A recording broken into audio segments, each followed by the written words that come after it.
আমরা এখন সহজবের বাড়ি। কি হয়েছে? এ কি?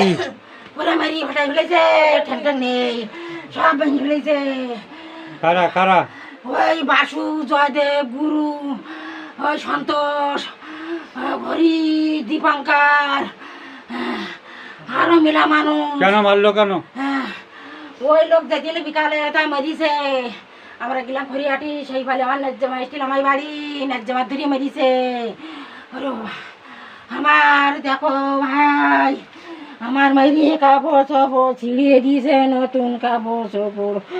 ওরে বারে দেখো, দেখো ওই দুটো মানুষ মারি পড়াই দিয়েছে। সহজবের বাড়িতে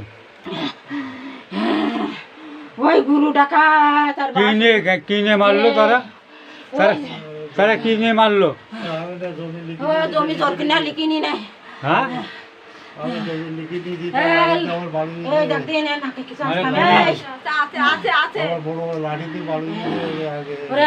মানে তুমি জমি তাদের কাছে লিখে নেছো, এই অপবাদ দিয়ে তারা তোমাকে মারছে।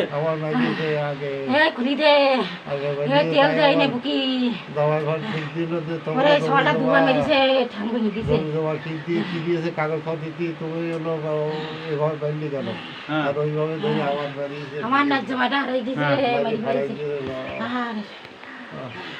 ওরা ভাই আমার জামাই একটা।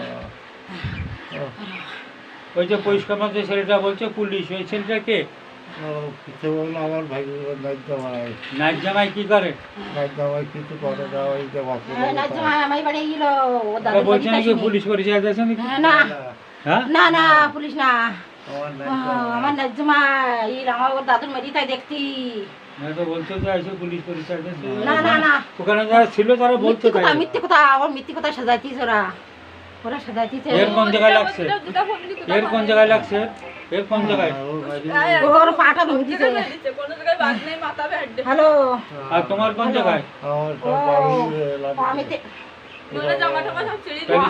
মানে জমে জমাকে কেন্দ্র করে এই ঘটনা। তোমার বাবার আমার কাপড় চোপড় নেই, ওই ফাঁদ দেয় আবার এসে মেরেছে গুরু।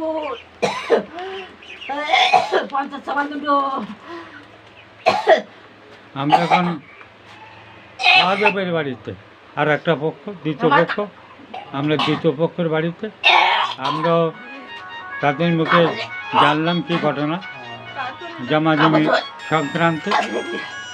মহাদেব সহজে বলতে চাচ্ছে যে তারা আমাকে একটা অপবাদ দিয়েছে যে আমি জমি জমা সব লিখে নিয়ে নিয়েছি। হ্যাঁ, এই অপবাদ দিয়ে তারা আমাকে মারছে। এই তো, এটি তো ঘটনা। লাঠি দিয়ে বেরিয়েছে।